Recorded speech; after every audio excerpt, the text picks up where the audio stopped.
before I sing. I'm going to take mine. I'm going to take mine off.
This is a joy song from our hymn book. Good morning, everybody.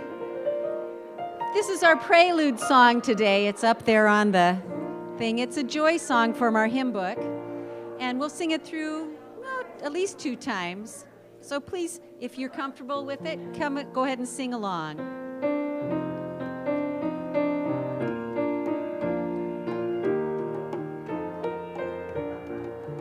There is joy in my heart and a smile on my face, 'cause I love the world. There's a song on my lips, love the whole human race, and I love the world.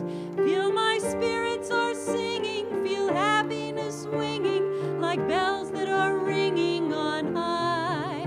God is here everywhere, joy is filling the air, 'cause I love the world. There is joy in my heart and a smile on my face, 'cause I love the world.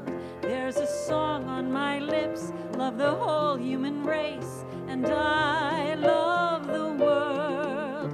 Feel my spirits are singing, feel happiness swinging, like bells that are ringing on high.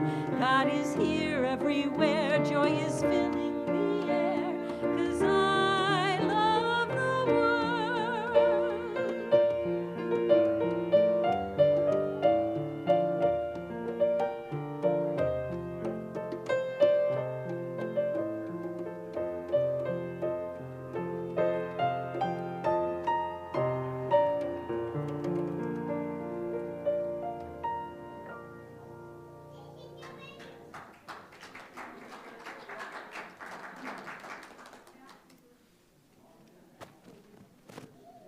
Good morning. Good morning. Isn't it a glorious day? Yes.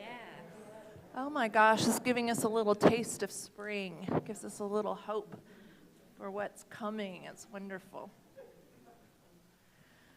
Welcome all of you who are here this morning, and if you're joining us on the live stream, welcome as well. Please know that this is a place where indeed you are welcome, no matter who you are, where you come from, no matter who you love, you are welcome here.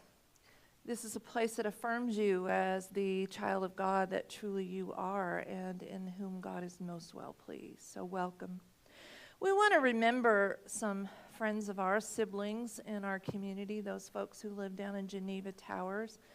We know some folks who are related to members of our congregation who have lived or do live there. They had a fire. And also want to thank our siblings down at Veritas Church, because they're doing a great work of helping them too, and we'll look at what we can do as well. And we also want to remember our siblings in Ukraine and Central Europe, and all those who are involved in those difficulties that are there at the moment, praying for our leaders and praying for peace, praying for wisdom as well. So as we affirm our opening statement today, let's just keep all of this in mind as we affirm that there is a good God that is available to all of us. Together, there is only one presence and one power in my life and in the universe.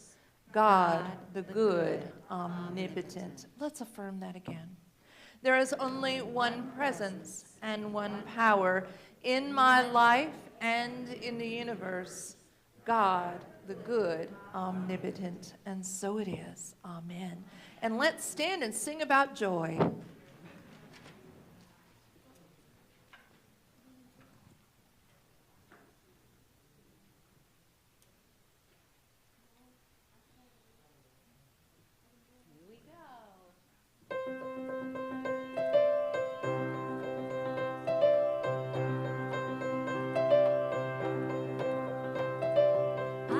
Be halfway through this valley, and my eyes just can't see the quick way out. And it might seem life's got it out for me, like I'm in way too deep, but I have found every single circumstance I can place in greater hands. I won't let my trouble get me down. I've got joy down in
be my strength, be my truth, gonna light the way, see me through, gonna be my hope, be my shield, gonna lift me up no matter how I feel. It's gonna be my strength, be my truth, gonna light the way, and see me through, gonna be my hope, be my shield, gonna lift me up no matter how I feel. It's gonna be my strength, be my truth, gonna light the way, and see me through, gonna be my hope, be my shield, gonna lift me up no matter how I feel. I've got joy down in my soul. I'm gonna take it everywhere I go. Not gonna worry about what I don't know. I'll be alright as long as I've got joy here in my heart, waving like a torch, lighting up the dark. In the jet black night, I'm gonna see the stars. I'll be alright as long as I've got joy. Joy, joy. I'll be alright as long as I've got joy.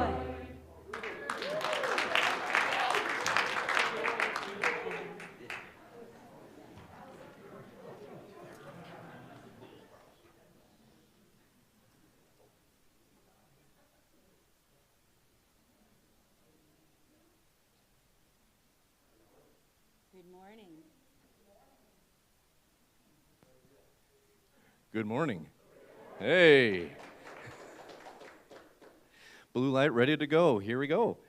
So good morning, everyone. I'm Chris Klosterman, and I get to be your platform chair here this morning, where we'll go through a few announcements and our reading from the Daily Word. First, join Rev Debra for the Banned Book Club. This is a monthly conversation that will examine the main thesis of a recently banned book, as well as the points of tension it uncovered in our current culture that led to its removal from libraries and school curriculum. Many banned books address or portray racism, homophobia, and injustice, or confront certain religious beliefs.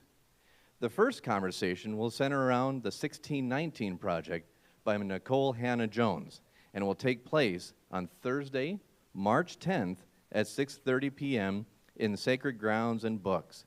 Bring your open minds and hearts. A Zoom option is available. Please sign up for the book club today in the foyer. Some of the books are now available in the bookstore. Next, Ann Luley is organizing a group to attend the climate strike tomorrow at 2 p.m. on the west steps of the state capitol in Des Moines. Text Ann at 847-204-3020 if you would like to go. The event is organized by 14-year-old Lillian Hill to call attention to the climate crisis and the need for clean energy solutions. We will be making signs today after the service. And again, the climate strike is tomorrow at 2 p.m. Lent begins on Wednesday, March 2nd. If you would like a copy of Release and Renew, right here. It's always fun to use props from time to time. The Unity Lenten Devotional Booklet, please pick one up today in Sacred Grounds and Books. There is also a basket on the table in the foyer. If you have a prayer concern, our prayer room partner, Barb Buchanan, right there in the back. Thanks, Barb. Is definitely here to support and pray with you. She's also our Sunday assistant. Please direct any questions or requests for assistance to her or to a member of the Board of Trustees. And now our statement of purpose. Please join me in knowing this. Unity is a positive path for spiritual living. We gather to create an experience of spirit. At Unity CR, we offer practical teachings that empower abundant and meaningful living. Meeting you right where you are, we endeavor to provide a variety of ways to support your path of spiritual living. Our mission is to provide spiritual awareness and share the wonder and joy of God's love. And our daily word for today is inspiration. I am grateful to those who inspire me. I admire and respect the sacred calling and work of innovative and groundbreaking thinkers and leaders. The work they have done to forge new paths and lead humanity in new directions inspires me. I've heard inspiration described as the breath of God, an inner quickening. This quickening is mine as I forge new paths and boldly journey forward, creating my life anew. To keep divine inspiration flowing, I make time to rest in contemplative stillness. I begin each day with a prayer for a receptive mind and heart. I pray for the courage and clarity to release my rigid expectations. I live in a state of gratitude for the inspiration that flows from God and the opportunity to share it. From Genesis chapter 2, verse 7. Then the Lord God formed man from the dust of the ground and breathed into his nostrils the breath of life, and the man became a living being.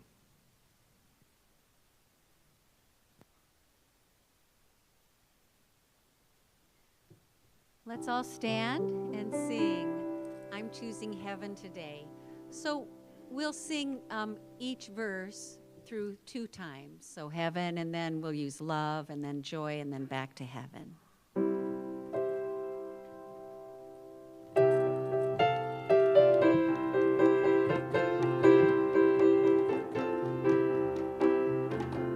I'm choosing heaven today. I'm choosing heaven today. I am walking the road of heaven right now, singing I'm choosing heaven today. Let's do that again. I'm choosing heaven today. I'm choosing heaven today. I am walking the road of heaven right now, singing I'm choosing heaven today. I'm choosing love. I'm choosing love today.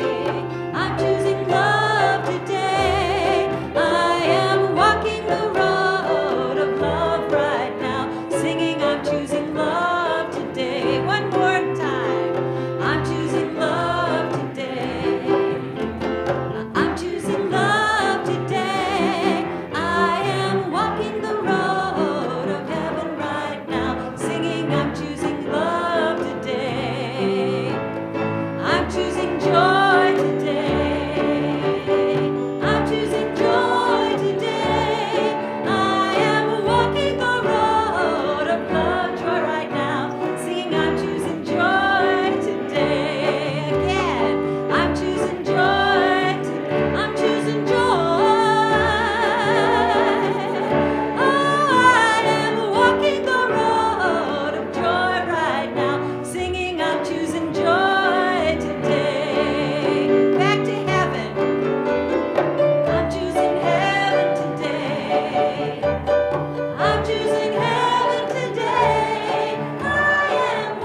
that I am God. Be still and know that I am God. Be still, be still, be still and know that I am God.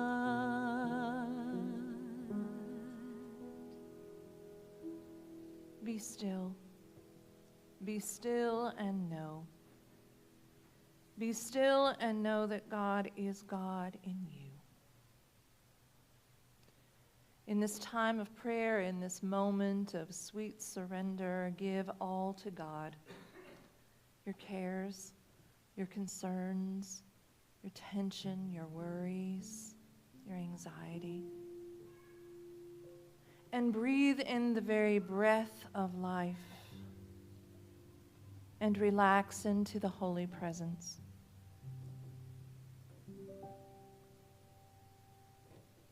As you breathe, become conscious only of that holy and divine presence that is within you.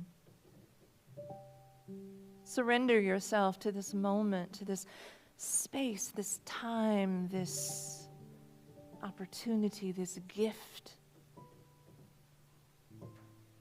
As you feel divine life moving in and through every fiber of your being, quickening within every cell of your body, every atom, the remembrance of its wholeness.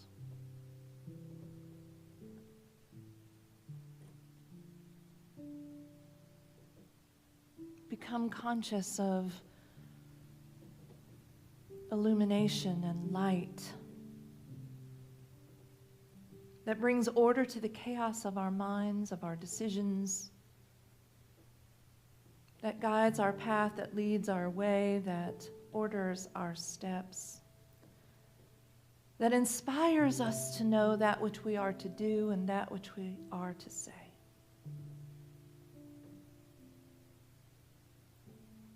Be still and know. Be still and know. Be still and know that you and God are one.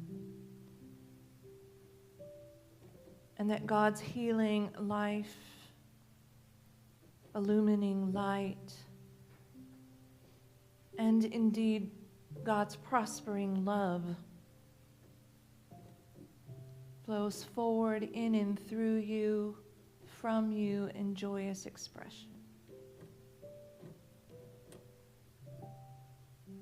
Allow your mind and your heart to be centered in God. And as we now rest in silence, be conscious only of that presence, that holy presence within you. Be still and know that God is God in you.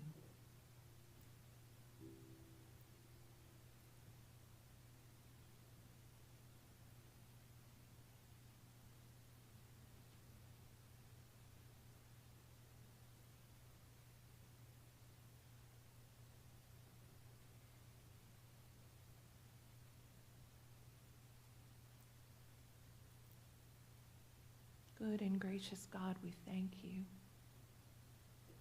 We thank you for this moment of stillness and quietness in which we have been conscious of your presence within us, expressing through us as us. We thank you for your life that heals and sustains us, for your light that guides and directs us, for your love that prospers us, for all that brings us strength and clarity in our lives. And so as we now begin to bring our attention back to this time and place, we send our silent blessing to those behind us, in front of us, to the left and to the right of us. We also send our blessing into our community, to our siblings who live and work in Geneva Towers, for all those who are supporting them and their families. We also send our blessing to the world, to those places where there is discord and fear and worries of war.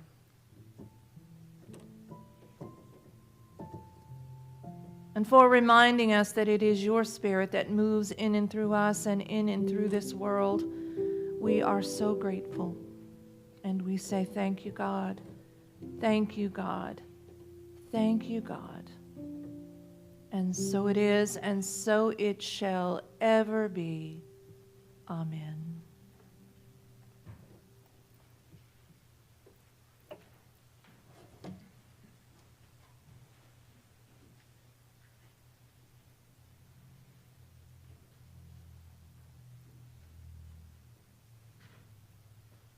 We're going to do a little number that Ian and I have practiced. This is called Changing Seasons. And we've had a long, hard, cold winter. And we've got a blessing right now in that we're in the change. We're in the change from winter to spring. And sometimes that can be awkward. Sometimes it can be difficult, but we want to embrace it and enjoy the moment. So I'd like you to think about walking through the woods, one of the bigger woods like Palisades or Pinikin Ridge, and you're walking on a trail. And because we're still coming out of winter, there's still many areas of fairly deep snow, but there are areas that are starting to melt, and there's a blanket of last autumn's leaves that are starting to show up. And this morning that we're going to go walking in this woods, there's a rain warning that the rains are coming, but that's all right. We're going to enjoy that too. So just place yourself in that spot.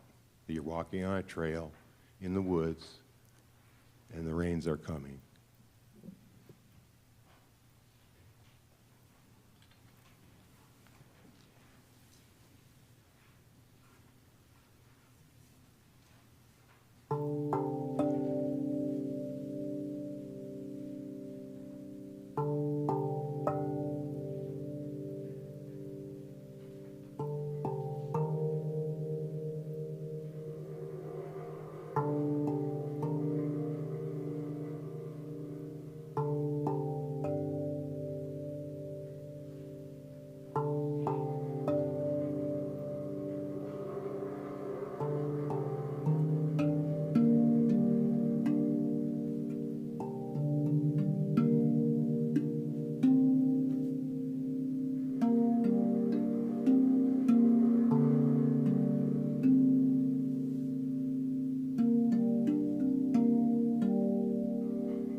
About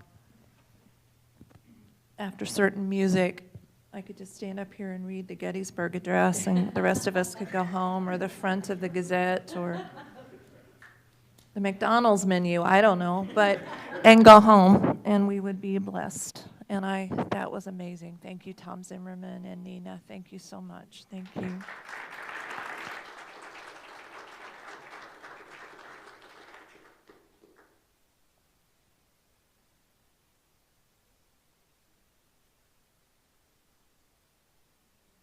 Cooperate.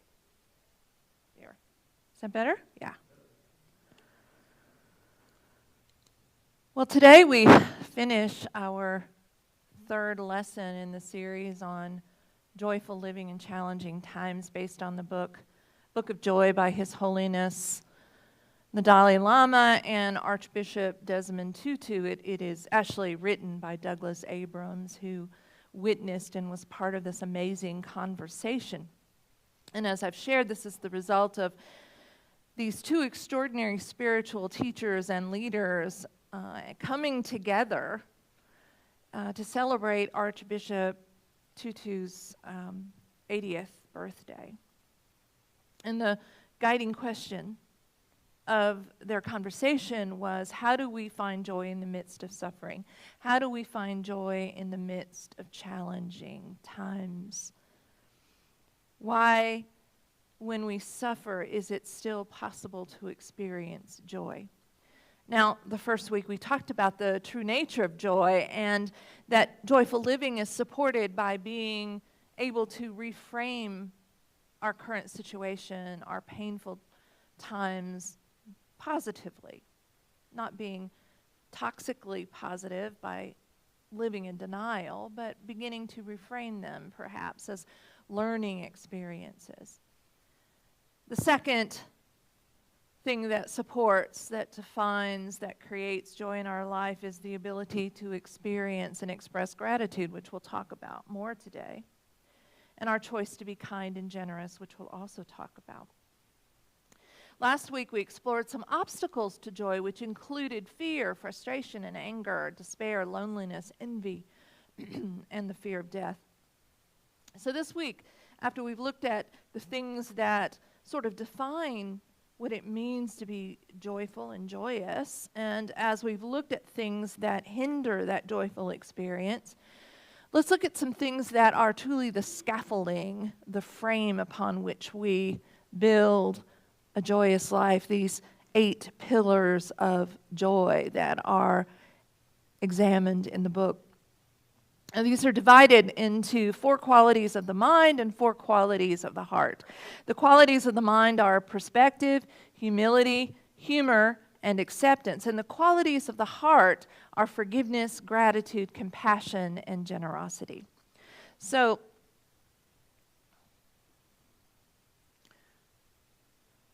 I wanted to share this again.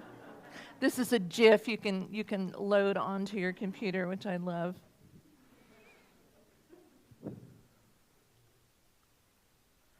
So we'll begin with the first quality of mind, which is perspective. Now, those of you who have been coming to Unity for a while understand this statement. The way we see the world is the way we experience the world. The way in that we perceive the world is the way that we experience the world. So an experience could be completely neutral, but the filter, the perception, the way that we view that experience becomes the way that we experience it, right? We create our world. We create the world that we experience with our own mind. But we're invited into this widening of our perspective by the Dalai Lama and Bishop Tutu. In Lessons in Truth, which is written by Dr. Emily Cady, she talks about widening the aperture of our mind. Now, the aperture is a part of a lens in a camera that you're able to widen, to open up, to allow more light in. So if you're in a dark room, you want to widen the aperture of your camera so that more light comes in.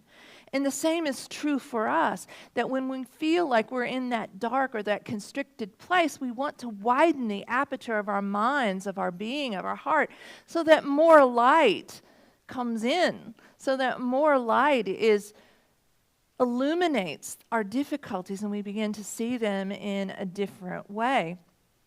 The book says that we have an interesting problem of perspectival myopia.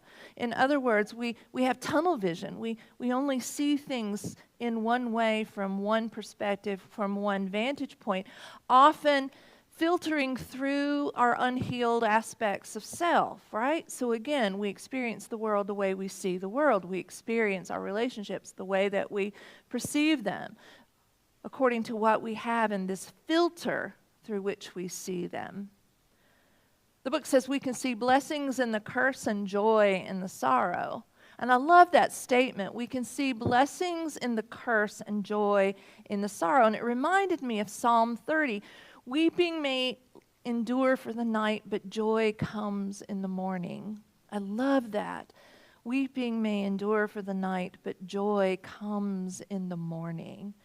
And sometimes the weeping, the painful experiences that we have are purgative. They help us release and let go. They help us shed something that is an obstacle to this experience of joy. And they make room within us for this wellspring of joy to express. Weeping may endure for the night, but joy comes in the morning. It's important to understand how we view life. What is the filter that we have up in front of us through which we experience life itself? Isn't it better to look at it from various vantage points, to see it rather holistically, right? To begin to reframe it, perhaps. To begin to dismantle the filter through which we see life. And this brings us to humility, the second quality of the mind. Archbishop Tutu describes the Dalai Lama as mischievous, and I agree with that. The Dalai Lama says in the book that when he's in a formal situation, he really hopes that something goes wrong. And he finds that hilarious, right? Now, he does say, some decorum is necessary, but he loves it when something happens. He tells a story about President Bush, and I'm not sure which President Bush this was. I'm thinking it was George W. Bush, that he was in a meeting with him, and they had this rather odd conversation about cookies. And a tray of cookies was presented, and tea, I think. And so the Dalai Lama asks President Bush, which of these cookies is the best? And President Bush says, well, that one's really good. Now, somehow I can't imagine the President of the United States and the Dalai Lama having conversations about cookies. But actually, I'm hopeful that they would. Because, as the Dalai Lama says, it shows that they are human, that they are a human person, just like each and every one of us. And the most important thing to share at that moment might be which is the best cookie on the tray. Now, when you talk about humility, the book points out something kind of no duh, but I've never thought about it before. It's not an attribute that one can claim. It's sort of like that old song, it's hard to be humble when you're perfect in every way, right? I mean, how does one say, oh, I'm such a humble person? I mean, you can't really do that, right? So humility is one of those rather unclaimed attributes that we just create the posture for. We are humble in our humanity. The word humility comes from the same Latin word humus, which means soil or earth or earthy.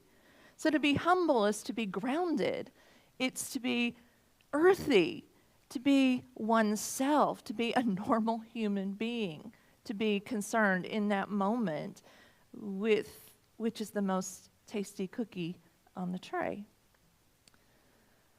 Certainly, Jesus talked about humility. We just finished up a book series about Teresa of Avila's interior castle and Carolyn Mace's reflection and meditation on that. But a core essence of that work is humility. Now, Jesus said, blessed are the meek, or blessed are the humble, for they shall inherit the earth. That's odd, isn't it? How can a meek person inherit the earth? It sounds like they have a lot of power. So what Jesus is saying here is, blessed are those who are teachable. That's what the word means if you're to translate the Greek. The word meek or humble in Greek means to be open and teachable. When we are open and teachable, we do take dominion and authority over the experiences of our lives. Humility means that we assume that posture of openness. We are humble enough to explore our growing edges, and we are humble enough to look for those areas where we need to direct our healing and our transformation and our growth.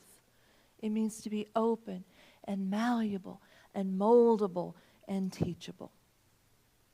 This brings us to the third quality of mind, which is humor. Now, this comes from the same Latin root word, humus, meaning earthy, grounded. Humor can ease tension. It can diffuse it. Archbishop Tutu was in Rwanda, site of a heinous genocide between the Tutus and the Tutsis. There, millions of people were killed. Hundreds of thousands of people were killed, probably up to 1 million, within a space of days. It was just a very short period of time. One of the things that concerns me now as I listen to some of the dialogue, particularly in our political sphere of things, is calling people cockroaches and vermin, etc., because that's exactly what they did in Rwanda on the radio. And so Archbishop Tutu was there to presence of healing and reconciliation. And so in that room were victims and perpetrators. And so the Archbishop boldly began to talk about how ridiculous it was to be prejudiced. And he starts saying, well, what if a group of people had big noses and a group of people had small noses? And so laughter began to be experienced among these people, which became a healing presence as they understood the ridiculousness of their hatred toward one another. The Dalai Lama tells a similar story. He was in Belfast, Ireland, after the Troubles there, and there were victims of violence and perpetrators in the room, all wanting forgiveness and reconciliation as they sought to move forward together. And a man rose and shared that he had been taught as a child that Jesus was Protestant. He wasn't a Catholic, therefore, that's why the Catholics were bad. And so the Dalai Lama said, well, wasn't Jesus a Jew? And so the laughter began as they saw the ridiculousness of their prejudice. They laughed and were healed. Now, laughter doesn't work in all situations, we know that. But laughing at the ridiculousness of prejudice proves to be healing. Laughing at ourselves, finding humor in our experience, finding the earthiness in it and allowing it to ground us. Which brings us to the final quality of mind, acceptance. Oops.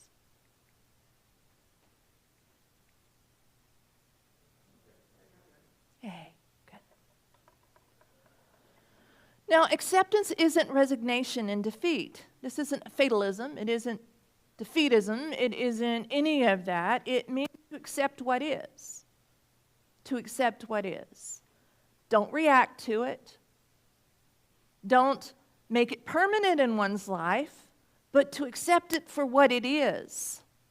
Now, acceptance of others is key here as well. Now, acceptance isn't judging. We can't control others, but we can control how we think about other people. That we have absolute control over. Again, today's political climate is a test case for this. Accepting people who don't necessarily agree with our views. Not accepting their views, now don't hear that, but accepting them as the child of God that they are. Because if we want to be accepted, we must do the same. Give and it shall be given to you. That isn't necessarily about money when Jesus talks about that. Give and it shall be given to you, pressed down, shaken together, and running over, will be put into your lap. Whatever you give, whether it is love or acceptance or non-judgment, you receive that back. Judge and you shall be judged, right? What we give, we receive. If we want to be accepted and listened to. Now, again, I have some non-negotiables, racism, homophobia, etc., that I do not accept as being part of what it means to be this divinely human being. But unless I listen to the fears that are behind that, unless I accept that person who is sharing those fears, masking them by this prejudice and hatred, I will never come to know a sense of reconciliation and healing with my brother or sister, with my sibling. So next we come to forgiveness, which is the first quality of the heart. There's a question asked to the Dalai Lama at this gathering. How could you ever forgive China for the harm done to you and the Tibetan people? The Dalai Lama shares some great wisdom here. He says, forgiving doesn't mean that we forget. It means that we begin to diffuse and disallow the possibility for hatred as a response. As we forgive, we don't let our anger and hurt harden into hatred and retaliation. but rather we move toward reconciliation. Nor do we allow ourselves to be harmed again. We don't accept the wrongdoing, but we can still seek justice as well. But forgiveness is giving up all hope for a different past, as I've shared with you before.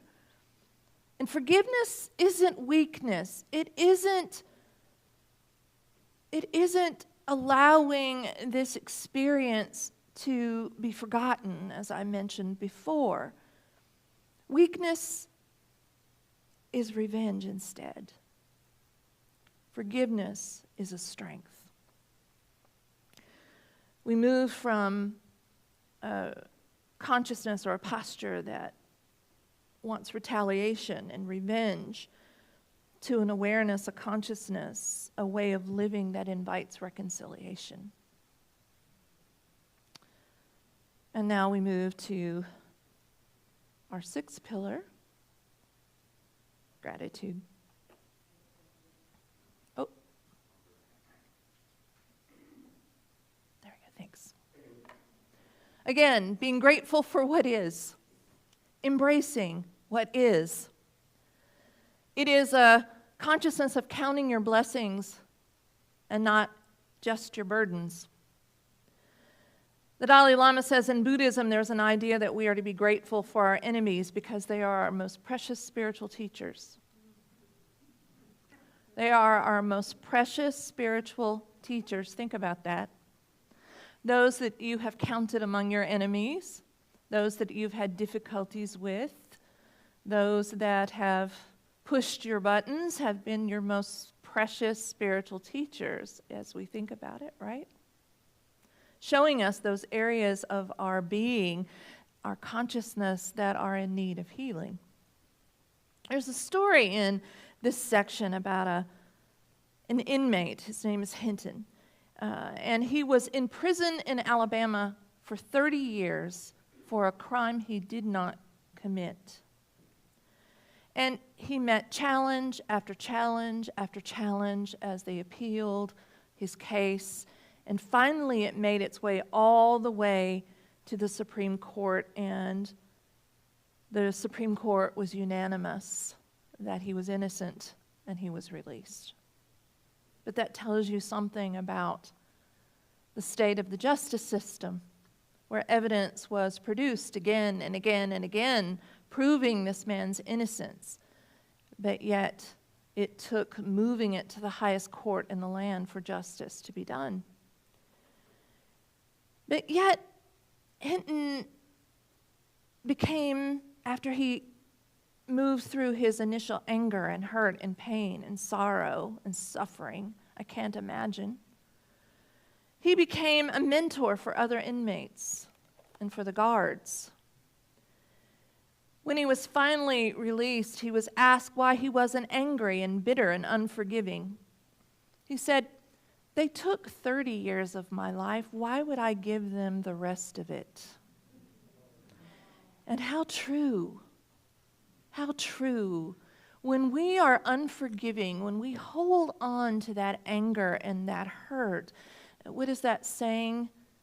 You're taking a poison and expecting the other person to die? Why give someone more than they've already taken from you? There's research in the book from the University of California at Davis that shares that grateful people don't ignore or deny negative aspects of their lives. They just choose to appreciate the positive ones as well. And sometimes I think we have this idea that when we live from this space of gratitude, we just ignore all the other stuff, right? But that's not it. You see that, you acknowledge that, you embrace what is, you accept it for what it is, but then you lift up those positive things as well. I've been adopted into a gratitude group here at UCR, and I participate some days, not every day. But I'm just so struck by this long list. We text each other in the mornings. And this long list of things that people are grateful for clean sheets and bedding, for clean dishes, for a working vacuum cleaner, or, there are always things to be grateful for.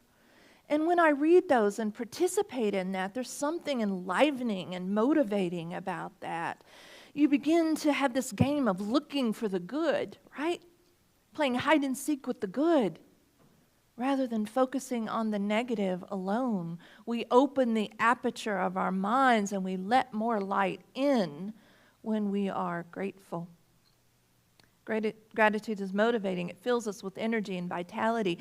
It helps us to celebrate each and every day. And we, as one of the qualities of the heart, I'm going backwards again,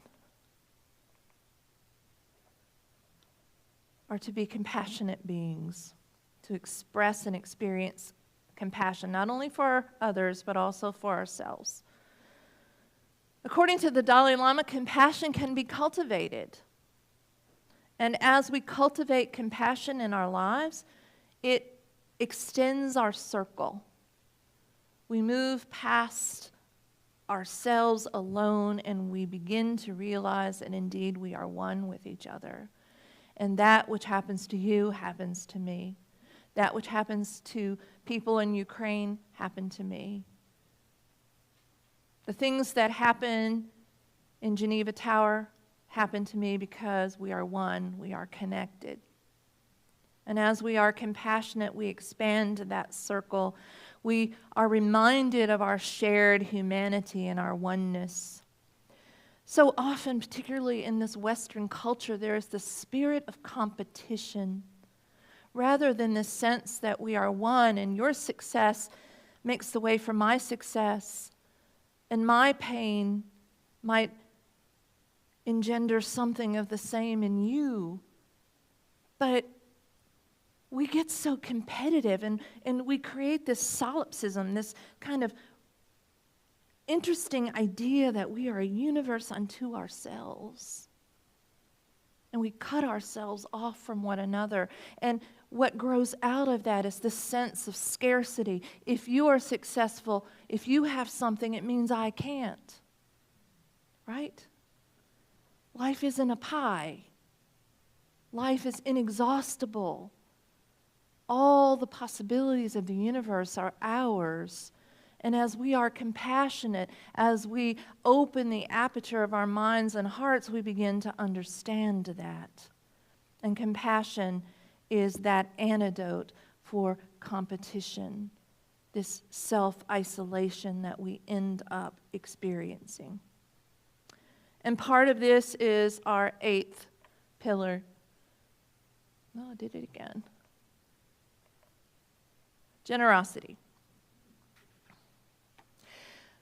There's a similar story in the book Lessons in Truth, which is interesting, but I'm not sure if it was the Dalai Lama or Archbishop Tutu. I think it was Archbishop Tutu. Tells the story or offers this analogy, this analog for generosity.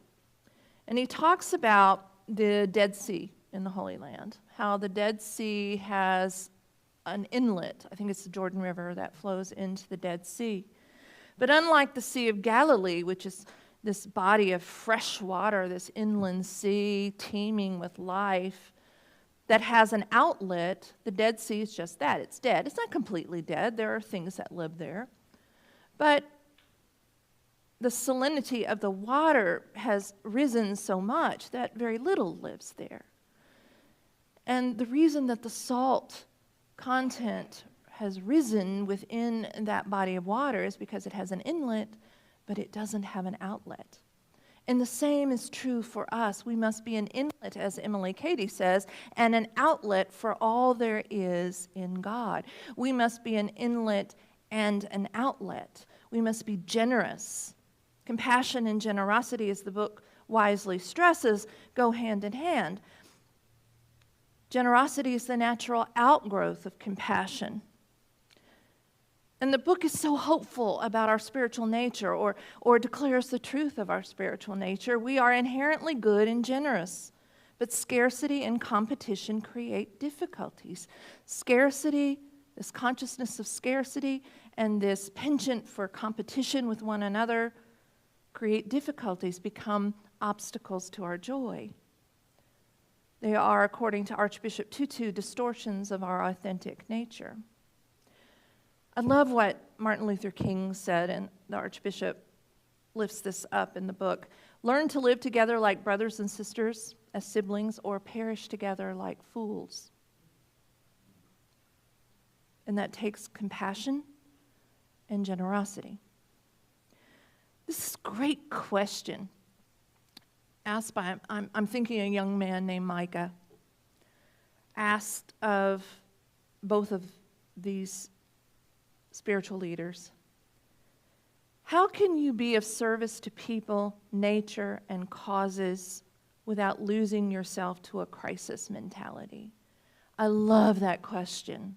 How can you be of service to people, nature, and causes without losing yourself to crisis mentality? What an excellent question that is, and so relevant for the time in which we live. The Archbishop simply says, start where you are. He says, you're not meant, we as individual people, to solve the massive problems of the world on your own. Do what you can, where you can, as you can, when you can, and live from that generous spirit. Be big-hearted, be patient, broad-minded, and kind.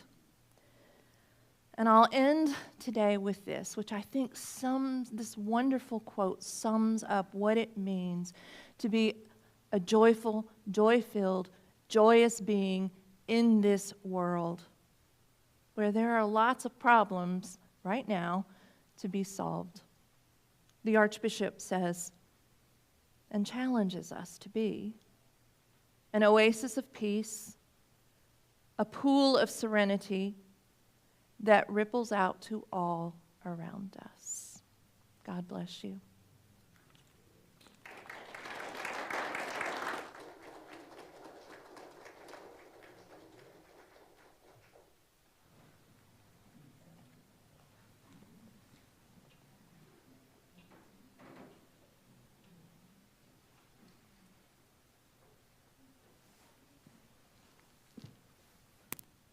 I want to take a moment to thank Nina. This lady creates windows, creates opportunities for people. I started playing the drum when I was in the choir, and we were singing in Nubo, and we saw some other performers there. They were called Funk Junk, and it was guys that beat on pots and pans and all, racks and things like that, and I was sitting there just, whoa, this is neat. Someone said, you should be playing a drum. I started, and Nina says, you want to play that at church? And I thought, a drum and a piano, how's that going to work? Well, the magic of Nina, it worked. It works beautifully. And so this is a new venture for me, the tongue drum. And I thought, well, if I can play with Nina, it helps, to play with other people. It gives you that window of, I can try this. And thank you. Thank you.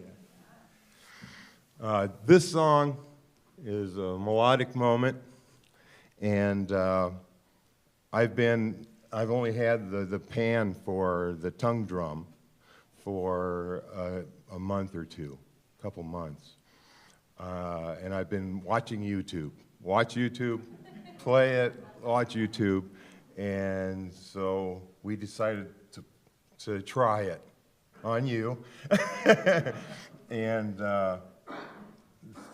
the fellow that did the bass song for this was David Charriere. The previous song we played, his name was Havens, Gray Havens. I just wanted to give them credit too, because I'm watching YouTube and coming up with the bass sound that I'm using. So here we go. Melodic moment.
All right. Now we're at the time of the blessings of tithes and offerings, where we get to know our offertory statement. Divine love, through me, blesses and multiplies all that I am, all that I give, and all that I receive. I am grateful.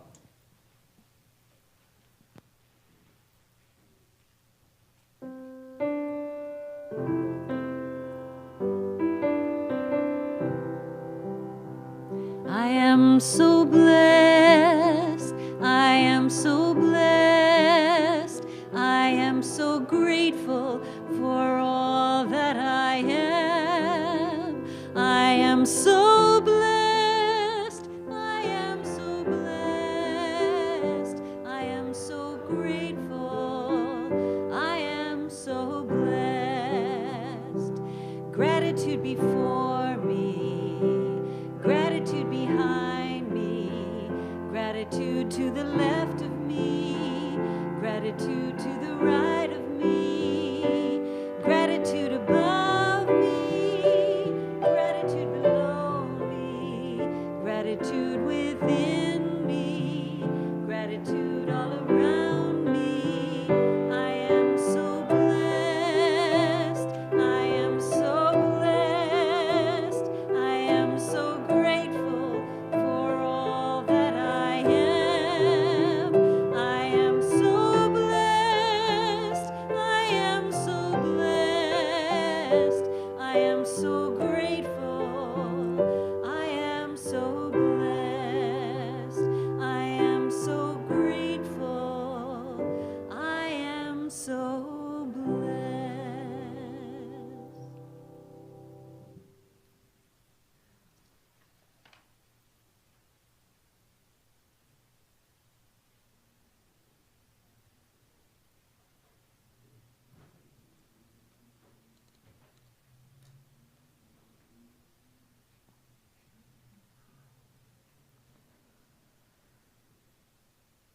Today we surround those who have asked us to pray with them and for them, affirming and knowing that God is in the midst of them, mighty to heal, to bless, and to prosper them. We release the prayer intentions, we let them go, trusting and knowing that all is well. And we dedicate and consecrate these tithes, gifts, and offering to the will and the work and the way of the Christ as it manifests through this ministry of love and service. And so it is, and so it shall ever be. Amen. And now let's stand and join together in singing, Let There Be Peace on Earth.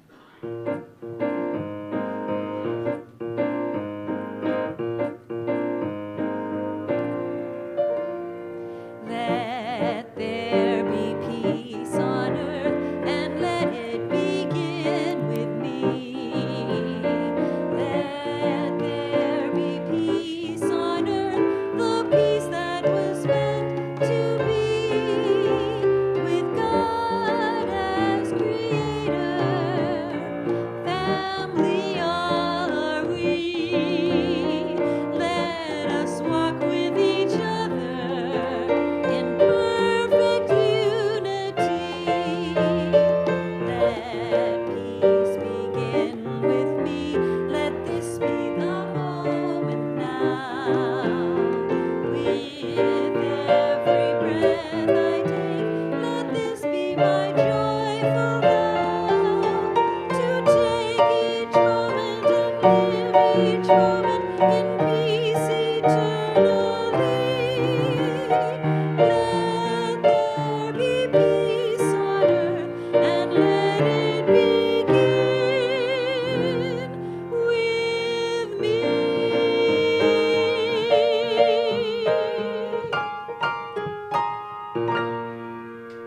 The light of God surrounds us. I am the light of God. The love of God enfolds us. I am the love of God. The power of God protects us.